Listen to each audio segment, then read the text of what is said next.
Hello friends, welcome to our YouTube channel learn with NH. आज के शानदार video के अंदर हम दोस्तों रीट मेंस भर्ती परीक्षा से संबंधित राजस्थान सरकार की जन कल्याणकारी योजनाओं के बारे में चर्चा करने वाले हैं। जो भी विद्यार्थी रीट मेंस भर्ती परीक्षा की तैयारी कर रहे हैं, आप लोगों के सिलेबस में जन कल्याणकारी योजनाएं दी गई है, तो इनके बारे में आज हम चर्चा करेंगे। पिछली बार भी यहाँ से काफ़ी सारे सवाल एग्जाम में पूछे गए थे, इस बार भी पूछे जाएंगे। तो जो भी विद्यार्थी रीट मेंस भर्ती परीक्षा में सिलेक्शन लेना चाहते हैं, आप इन वीडियोस को मिस ना करें, शुरू से लेकर एंड तक जरूर देखिए। 2 वीडियो के अंतर्गत जन कल्याणकारी योजनाएं हम कंप्लीट करेंगे। आज हमारा पहला वीडियो होने वाला है, कल हमारा दूसरा वीडियो इसका अपलोड हो जाएगा। तो 2 वीडियो में आपकी जो जन कल्याणकारी योजना है ये कंप्लीट हो जाएगी। तो चलिए दोस्तों, बिना देरी के शुरुआत करते हैं। अगर जन कल्याणकारी योजनाओं की बात की जाए तो सबसे पहले हम कृषि से संबंधित जो आपकी जन कल्याणकारी योजनाएं हैं उनके बारे में चर्चा करेंगे, जिसमें सबसे पहले आती है आपकी मुख्यमंत्री बीज स्वावलंबन योजना। मुख्यमंत्री बीज स्वावलंबन योजना जो है दोस्तों, ये आपकी 2017-18 में पायलट प्रोजेक्ट के रूप में 3 कृषि जलवायु खंडों में शुरू की गई थी। कौन कौन से आपके 3 कृषि जलवायु खंड थे जो कि एग्जाम में पूछे जाते हैं? कोटा, उदयपुर, भीलवाड़ा। इसमें आपकी ये पायलट प्रोजेक्ट के रूप में शुरू की गई थी। मुख्यमंत्री बीज स्वावलंबन योजना कब शुरू की गई थी? 2017-18 में ये शुरू की गई थी। ठीक है, फिर क्या किया गया? 2018-19 में राजस्थान में जो आपके सभी 10 कृषि जलवायु खंड है, इसमें इसको शुरू किया गया। तो ये बात आपको ध्यान रखनी है। अगर आपसे पूछा जाए सबसे पहले कहां पर शुरू की गई, तो 3 कृषि जलवायु खंड थे, कोटा, उदयपुर, भीलवाड़ा वाले, 2017-18 में। फिर 2018-19 में 10 कृषि जलवायु खंडों में इसे शुरू किया गया। इसका उद्देश्य क्या था? तो किसानों द्वारा स्वयं के खेतों में अच्छी किस्म के बीज उत्पादन को बढ़ावा देना, ये इसका उद्देश्य था। प्रावधान देखिए इसके बारे में। फाउंडेशन बीज जो है ये सरकार द्वारा उपलब्ध करवाया जाता है। इसमें किसान उत्पादित बीज का स्वयं उपयोग कर सकता है तथा सरकार को भी बेच सकता है, या खुले बाजार में भी वो विपणन कर सकता है। इस योजना के अंतर्गत गेहूं, जो चना, उड़द, मूंग, मोट, ज्वार, सरसों, सोयाबीन की 10 वर्ष से कम अवधि की पुरानी किस्मों का उत्पादन किया जाता है। तो 10 वर्ष से कम की अवधि की पुरानी किस्मों का उत्पादन इसमें किया जाता है, यह आपको ध्यान रखना है। अब अगली योजना देखिए, गोवर्धन जैविक उर्वरक योजना। गोवर्धन जैविक उर्वरक योजना जो है दोस्तों, बजट 2024-25 की अनुपालना में यह योजना प्रारंभ की गई। तो अगर आपसे पूछा जाए गोवर्धन जैविक उर्वरक योजना कौन से बजट में आपकी शुरुआत की गई, तो ये 2024-25 में इसकी शुरुआत की गई। ये आपको ध्यान रखना है, ये आपका महत्वपूर्ण हो सकता है। इसका उद्देश्य क्या है? राज्य में जैविक खेती को बढ़ावा देना। नाम से पता लग रहा है, जैविक उर्वरक यानी जैविक खेती को बढ़ावा देना, तथा किसानों को अपशिष्ट से जैविक खाद बनाने के लिए प्रेरित करना। अब इसका जो अनुदान है वो देखिए, किसान द्वारा अपने खेत में वर्मी कंपोस्ट इकाई लगाने पर लागत का 50% या अधिकतम 10,000 रुपये दिए जाते हैं। तो ये बात आपको ध्यान रखनी है। अगर किसान अपने खेत में वर्मी कंपोस्ट की इकाई लगाता है, उसकी यूनिट लगाता है, तो उसको उसकी लागत का 50% या अधिकतम 10,000 रुपये दिए जाते हैं। अनुदान प्राप्त करने के लिए किसान द्वारा वर्मी कंपोस्ट इकाई स्थापित कर उसमें 8 से 10 लगभग 8 से 10 किलो केचुए छोड़े जाने आवश्यक है। तो 8 से 10 केजी केचुए छोड़े जाने आवश्यक है अनुदान प्राप्त करने के लिए। 5 गोवंश किसान के पास होने चाहिए, और 5 गोवंश जो है ये किसान के पास होने चाहिए। कृषि योग्य भूमि भी होनी चाहिए। बजट 2025-26 में इस योजना के तहत 50,000 किसानों को लाभान्वित करने की घोषणा की गई। तो बजट 2025-26 जो भी आपका आया था, इसमें 50,000 किसानों को दोस्तों लाभान्वित करने की घोषणा की गई है।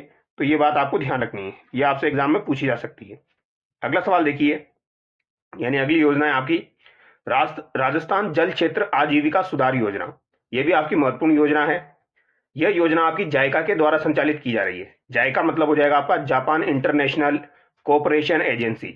इस योजना की अवधि 26 अक्टूबर 2017 से 31 मार्च 2028 तक है। तो इस योजना की अवधि अगर आपसे पूछी जाए तो 26 अक्टूबर 2017 से लेके 31 मार्च 2028 तक है। तो ये आपकी महत्वपूर्ण योजना है। 2017 से लेके इसकी अवधि कितनी हो जाएगी आपकी? 2028 तक हो जाएगी। ये बात आपको ध्यान रखनी है, 2017 से लेके 2028 हो जाएगी। ठीक है, ये आपसे एग्जाम में पूछी जा सकती है। किसके माध्यम से चल रही है? तो राजस्थान जल क्षेत्र आजीविका सुधार योजना जायका के माध्यम से चल रही है। इसकी अनुमानित लागत की बात की जाए तो ये हो जाएगी आपकी 2294 करोड़। तो ये ध्यान रखनी है। इस योजना के तहत 3 चरणों में 137 सिंचाई परियोजनाओं का पुनर्निर्माण और जीर्णोद्धार किया जाएगा। तो 3 चरणों में 137 परियोजनाओं का जो है वो जीर्णोद्धार किया जाएगा, पुनर्निर्माण किया जाएगा। अगली योजना है आपकी बांध पुनर्वास व सुधार परियोजना। ये भी आपकी महत्वपूर्ण परियोजना है। बांध सुधार योजना, बांध की जल धारण क्षमता में सुधार के लिए जल रिसाव को रोकना ताकि सिंचाई तथा पेयजल के लिए अतिरिक्त सुविधाओं का सर्जन हो सके। यह परियोजना वर्ल्ड बैंक, एशियाई अवसंरचना निवेश बैंक तथा भारत जल आयोग जल शक्ति मंत्रालय भारत सरकार द्वारा संचालित है। यानी वर्ल्ड बैंक इसमें शामिल है, इसके अलावा एशियाई अवसंरचना निवेश बैंक इसमें शामिल है, इसके अलावा जल आयोग जल शक्ति मंत्रालय इसमें शामिल है। बांध पुनर्वास व सुधार परियोजना, ये आपको ध्यान रखना है। अगली योजना है आपकी रेगिस्तानी क्षेत्र में जल क्षेत्र पुनर्गठन योजना। तो ये थोड़ी सी अलग है। ऊपर हमने देखी थी जल क्षेत्र आजीविका योजना, वो आपकी जायका के द्वारा चल रही थी। यह है आपकी रेगिस्तानी क्षेत्र में जल क्षेत्र पुनर्गठन योजना। यह योजना 70% तो आपके एनडीबी के माध्यम से चल रही है, 30% राज्य सरकार के माध्यम से चल रही है। तो 70-30 का रेशो है इसमें, जिसमें 70% है एनडीबी न्यू डेवलपमेंट बैंक, इसके अलावा 30% आपका क्या हो जाएगा, राज्य सरकार का हो जाएगा। इसमें कार्य क्या है, जो आपकी इंदिरा गांधी नहर परियोजना के प्रथम चरण का पुनर्गठन करना। इस परियोजना से लाभान्वित जिले हो जाएंगे कृषि जलवायु खंड first A, first B, first C, second A के 18 जिले इसमें शामिल है। 13 जिले इसमें शामिल है। तो ये आपको ध्यान रखना है। तो 13 जिले इसमें शामिल हो जाएंगे। कृषि जलवायु खंड first A, first B, first सी, यानी फर्स्ट के पूरे हैं और सेकंड का ए है आपका। तो इसमें 13 जिले आपके शामिल है। रेगिस्तानी क्षेत्र में जल क्षेत्र पुनर्गठन योजना, इसमें जो सवाल आपसे पूछा जाएगा वो यही पूछा जाएगा, इसमें योगदान कौन दे रहा है। तो 70% एनडीबी, 30% राज्य सरकार। आगे देखिए, अगली योजना है आपकी अटल भूजल योजना। अटल भूजल योजना की शुरुआत 1 अप्रैल 2020 को हुई थी। मार्च 2025 तक ये चल रही है। इस योजना में विश्व बैंक तथा भारत सरकार का जो योगदान है वो कितना है, 50-50% है। कितना है दोस्तों, 50-50% इसमें योगदान हो जाएगा। और ये सवाल काफी बार एग्जाम में पूछा जा चुका है। उद्देश्य क्या है इसका, तो गिरते भूजल स्तर को रोकना तथा जल का बेहतर प्रबंधन करना।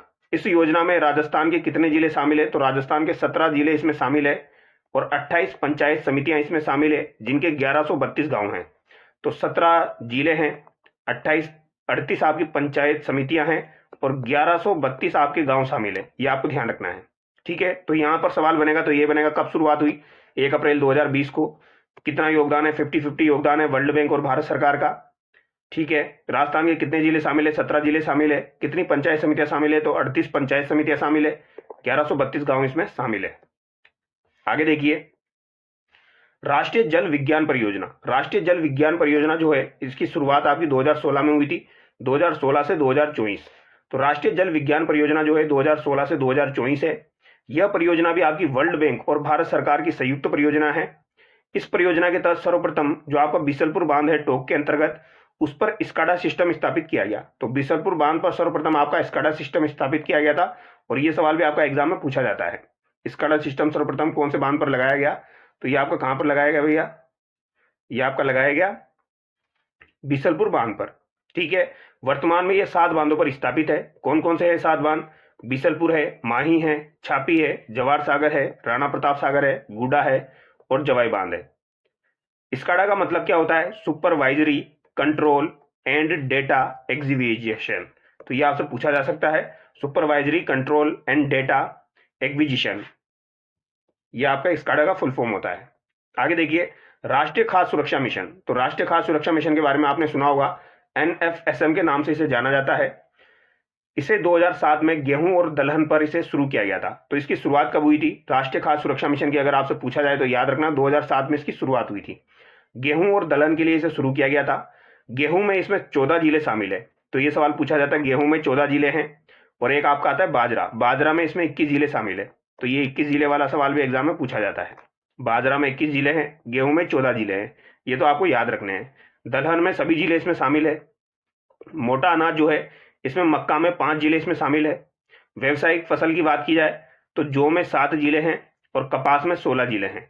तो जौ में 7 है, कपास में 16 है। और NFSM न्यूट्री सीरियल में ज्वार में आपके 10 जिले हो जाएंगे, बाजरा में 21 जिले हो जाएंगे। तो याद रखना, गेहूं में 14 जिले हैं, बाजरा में 21 जिले हैं। अगर बात की जाए मक्का की, तो मक्का में 5 जिले हैं, जौ में आपके 7 जिले हैं, ज्वार की बात की जाए तो 10 जिले हैं और कपास में कितने हो जाएंगे आपके 16 जिले हो जाएंगे। NFSM तिलहन एवं वृक्ष जनित पौधे सभी जिले इसमें शामिल है।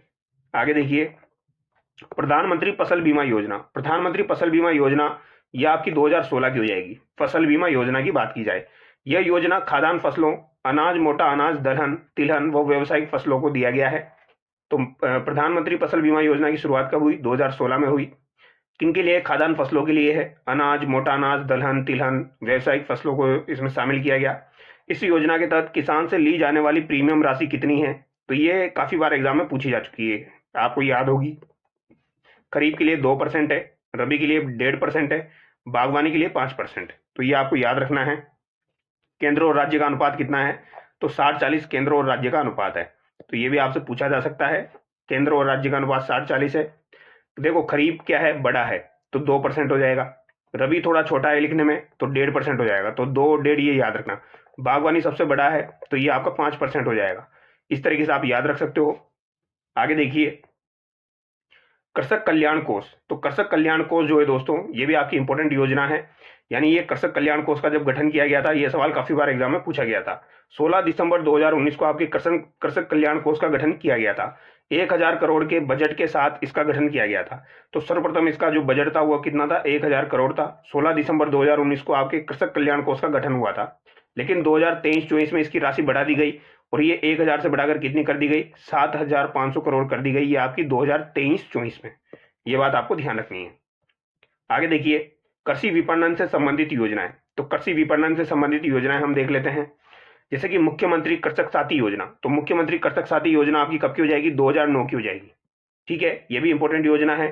किसान कृषक मजदूर या हमाल की किसी दुर्घटना में मृत्यु हो जाने पर 2 लाख रुपए और अंग भंग हो जाने पर 50,000 रुपए दिए जाते हैं। तो मुख्यमंत्री कृषक साथी योजना कब की हो जाएगी? तो सन आपसे पूछा जाए तो 2009 की हो जाएगी।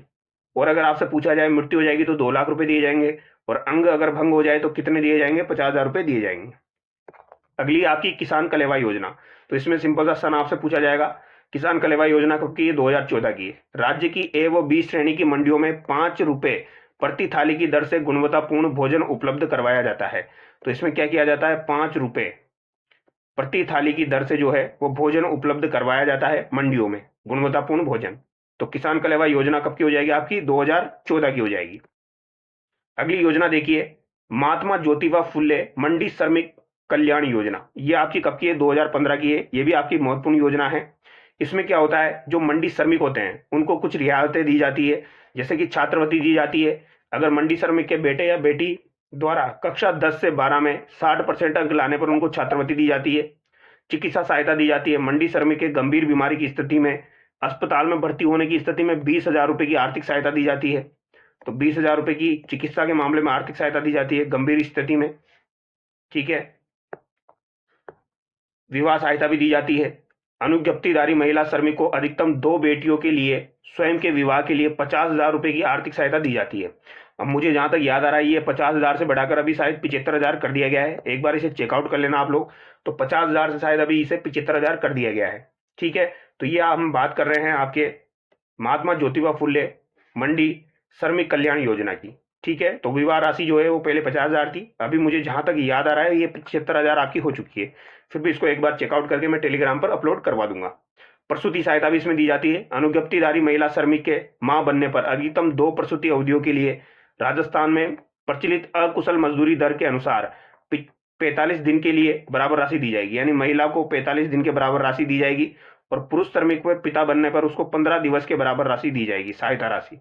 तो पुरुष को तो 15 दिन की सहायता राशि दी जाएगी, महिला को 45 दिन की सहायता राशि दी जाएगी।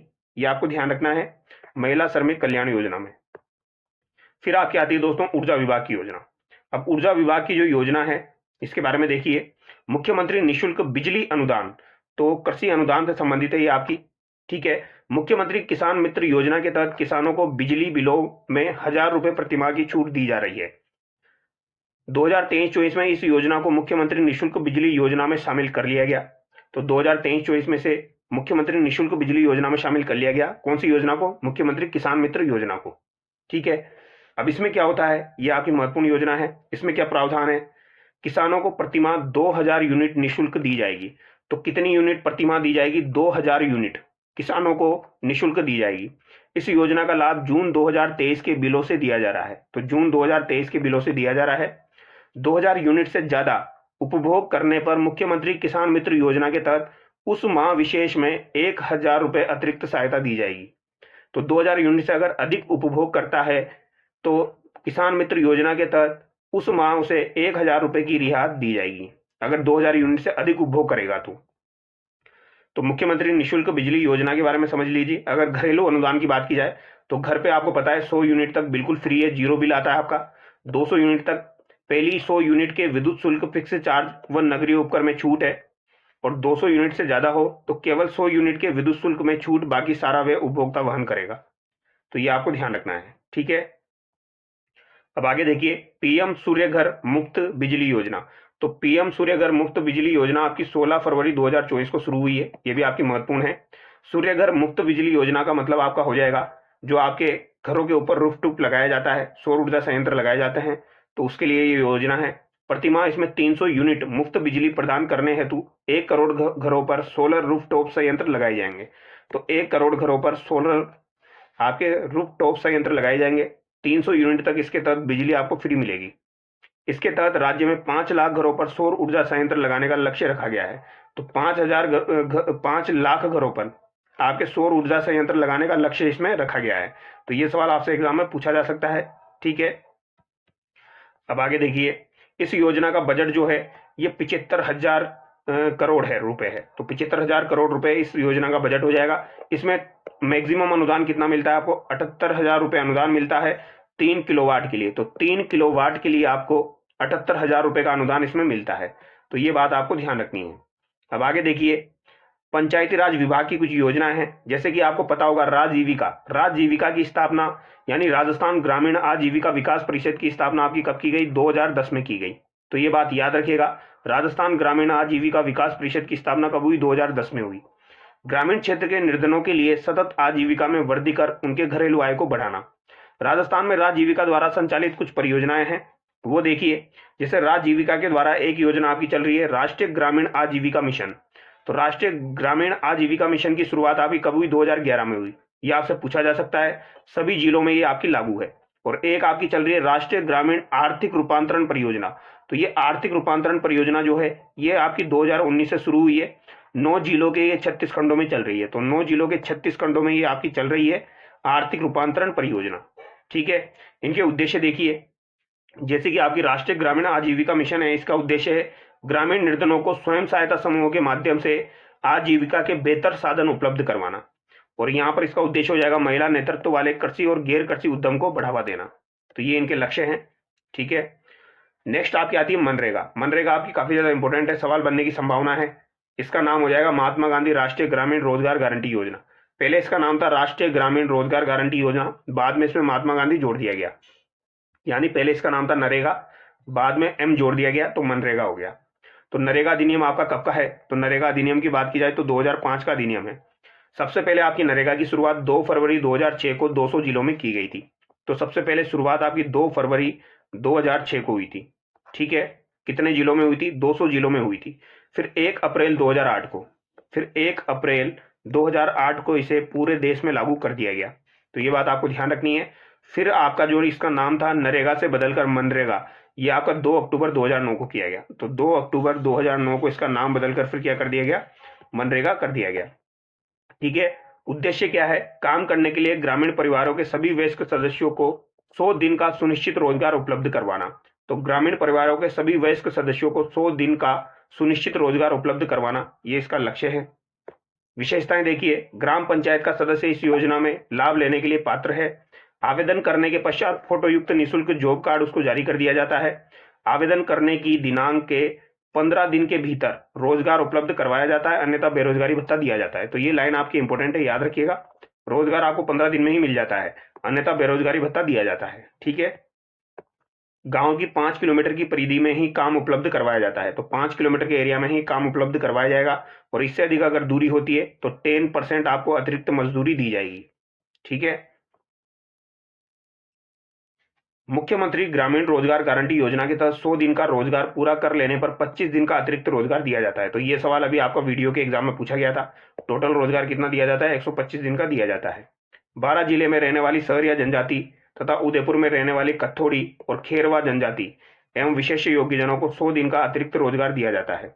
तो एक तो सहरिया जनजाति, एक आपकी उदयपुर में रहने वाले खत्तोड़ी और खेरवा जनजाति, इनको आपके 100 दिन का रोजगार अतिरिक्त दिया जाता है और विशेष योग्यजन को भी दिया जाता है। आगे देखिए, सांसद स्थानीय क्षेत्र विकास कार्यक्रम। तो ये एक प्रकार का कार्यक्रम है, सांसद से संबंधित है। 1993 में ये शुरू हुआ था। इसमें क्या होता है, जो लोकसभा सांसद को अपने संसदीय क्षेत्र में तथा राज्यसभा सांसद को राज्य के किसी भी जिले में प्रतिवर्ष 5 करोड़ रुपए तक के विकास कार्यों के लिए जिला कलेक्टर को अनुशंसा कर सकता है। तो 5 करोड़ के कार्य करवा सकता है सांसद जो है। गंभीर प्राकृतिक आपदा की स्थिति में सांसद अपने संसदीय क्षेत्र या राज्य से बाहर देश के कहीं पर भी अधिकतम 1 करोड़ रुपए तक की स्थायी परिसंपत्ति का निर्माण करवा सकता है। ये प्राकृतिक आपदा के संदर्भ में 1 करोड़ का कंडीशन है और नॉर्मली आपके 5 करोड़ की है। और इसी प्रकार से सांसद के जैसे ही विधायक का भी होता है। विधायक स्थानीय क्षेत्र विकास कार्यक्रम, ये 1999 से 2000 का हो जाएगा, वो आपका 1993 से था। इसमें प्रत्येक विधायक को अपनी विधानसभा क्षेत्र में विकास कार्य करने होते हैं और उसके लिए प्रतिवर्ष उसको कितने दिए जाते हैं, 5 करोड़ रुपए दिए जाते हैं। कुल आवंटित राशि में से 20% राशि जो होती है वो SC/ST के विकास कार्यों पर खर्च करना आवश्यक है। तो 20% आपको SC/ST पर खर्च करना आवश्यक है। नेक्स्ट कार्यक्रम देखिए आप, मेवात क्षेत्र विकास कार्यक्रम, इंपॉर्टेंट है। 1986-87 में आपका शुरू हुआ था। तो मेवात विकास कार्यक्रम कब शुरू हुआ आपका, 1986-87 में शुरू हुआ। इस कार्यक्रम में 3 जिले अलवर, डीग, खेरतल, तिजारा, 14 खंडों के 807 गांव शामिल है। तो 14 खंडों के इसमें 807 गांव आपके शामिल है। इस बात को आप याद रखिएगा, ठीक है। अलवर, डीग, खेरतल, तिजारा ये यहाँ पर शामिल है। एक आपका आता है मगरा क्षेत्र विकास कार्यक्रम। मगरा क्षेत्र विकास कार्यक्रम की शुरुआत आपकी कब हुई, तो ये 2005-06 में आपकी हुई थी, मगरा क्षेत्र विकास कार्यक्रम। ये सवाल अभी आपका वीडियो के एग्जाम में पूछा गया था, कौन सा जिला मगरा क्षेत्र विकास कार्यक्रम में आपका शामिल नहीं है। तो इसमें ब्यावर, पाली, राजसमंद, भीलवाड़ा, चित्तौड़ ये जिले आपके शामिल है। ब्यावर, पाली, राजसमंद, भीलवाड़ा, चित्तौड़ इसमें शामिल है। 5 जिले इसमें शामिल आपके मगरा क्षेत्र विकास कार्यक्रम में। 16 खंडों के ये आपके 1746 गांवों में चल रहा है। आगे देखिए, डांग क्षेत्र विकास कार्यक्रम। डांग क्षेत्र विकास कार्यक्रम 1995-96 में शुरू हुआ था, फिर 2000-2001 में से बंद कर दिया गया। यानी डांग क्षेत्र विकास कार्यक्रम आपका 1995-96 में शुरू हुआ, 2000 से 2001 में से बंद कर दिया गया। फिर 2005-06 में इसे 8 जिलों में पुनः शुरू किया गया। तो 2005-06 में फिर इसे पुनः शुरू किया गया 8 जिलों में, ये आपको ध्यान रखना है। यानी इसकी शुरुआत जो हुई थी 1995-96 में ही हुई थी। पुनः शुरुआत पूछी जाए तो 2005-06 में हुई। बंद कब हुआ, 2000 से 2001 में हुआ। कोटा संभाग और आपका पहले वाला भरतपुर संभाग जो था, भरतपुर, धौलपुर, करौली, सवाई माधोपुर, इसमें ये आपका चल रहा था। यानी कोटा संभाग और पहले वाला जो भरतपुर संभाग था, इसमें आपका ये चल रहा है डांग क्षेत्र विकास कार्यक्रम। नेक्स्ट आपकी आती है महात्मा गांधी जन भागीदारी विकास योजना। महात्मा गांधी जन भागीदारी विकास योजना जो है, ये फरवरी 2020 में आपकी एक योजना चल रही थी, गुरु गोलवलकर जन भागीदारी विकास योजना। का नाम बदलकर क्या कर दिया गया, महात्मा गांधी जन भागीदारी विकास योजना कर दिया गया। तो गुरु गोलवलकर के स्थान पर महात्मा गांधी नाम जोड़ दिया गया फरवरी 2020 में। इस योजना के तहत राज्य सरकार के द्वारा कब्रिस्तान और शमशान की 4 दीवारी बनाने के लिए 90% राशि तथा अन्य सामुदायिक परिसंपत्ति बनाने के लिए 70% राशि उपलब्ध करवाई जाती है। यानी अगर शमशान, कब्रिस्तान बनाना है तो 90% की, और कोई सामुदायिक परिसंपत्ति बनानी है तो 70% की राशि उपलब्ध करवाई जाती है। लेकिन यदि गांव की आबादी 40% से अधिक SC/ST है तो 80% तक राशि उपलब्ध करवाई जाती है आपकी सामुदायिक परिसंपत्ति में, अगर SC/ST की जनसंख्या 40% से अधिक है, तथा शेष राशि का संकलन जनता के सहयोग से किया जाता है। नेक्स्ट आपकी आती है श्री अन्नपूर्णा रसोई योजना। ये तो आपको पता ही होगा, 6 जनवरी 2024 को ये ग्रामीण में आपकी शुरू हुई। तो ग्रामीण श्री अन्नपूर्णा रसोई योजना आपकी कब शुरू हुई, 6 जनवरी 2024 को। ये ग्रामीण वाली है। राज्य जीविका के माध्यम से महिला स्वयं सहायता समूह द्वारा ये चलाई जा रही है। 891 रसोइयों के माध्यम से अधिकतम 100 थाली दोपहर में और अधिकतम 100 थाली आपकी रात्रि के समय, यानी टोटल 200 थाली होगी। 100 सुबह के समय, 100 आपकी शाम के समय। कितनी रसोइयाँ हैं, 891 रसोइयाँ हैं। इसके तहत लाभार्थी से 8 रुपये प्रति थाली लिए जाते हैं तथा सरकार द्वारा उसमें 22 रुपये ऐड किए जाते हैं। तो 8 रुपये लिए जाएंगे, 22 रुपये सरकार ऐड करेगी, टोटल कितना हो गया, 30 रुपये हो गया, ठीक है। तो यहाँ पर प्रति थाली में आपको 600 ग्राम भोज्य सामग्री परोसी जाती है। तो टोटल आपको जो खाना मिलता है वो कितना मिलता है, 600 ग्राम मिलता है। 300 ग्राम जिसमें चपाती होती है, 100 ग्राम दाल होती है, 100 ग्राम सब्जी होती है, 100 ग्राम चावल मिलेट्स की खिचड़ी यानी मोटा अनाज होता है, ठीक है, प्लस अचार यहाँ पर आपको दिया जाता है। तो ये योजनाएं आज हमने देखी है। इसके अलावा जो बाकी योजनाएं हैं ये हम नेक्स्ट वीडियो में देखेंगे, और नेक्स्ट वीडियो में इस वीडियो को हम कंप्लीट कर लेंगे, यानी कल्याणकारी योजना आपकी कंप्लीट हो जाएगी। तो चलिए दोस्तों, नेक्स्ट वीडियो में मिलते हैं। Thank you so much. अगर आपको वीडियो अच्छा लगा है तो लाइक जरूर करें और वीडियो को शेयर करें। Thank you so much.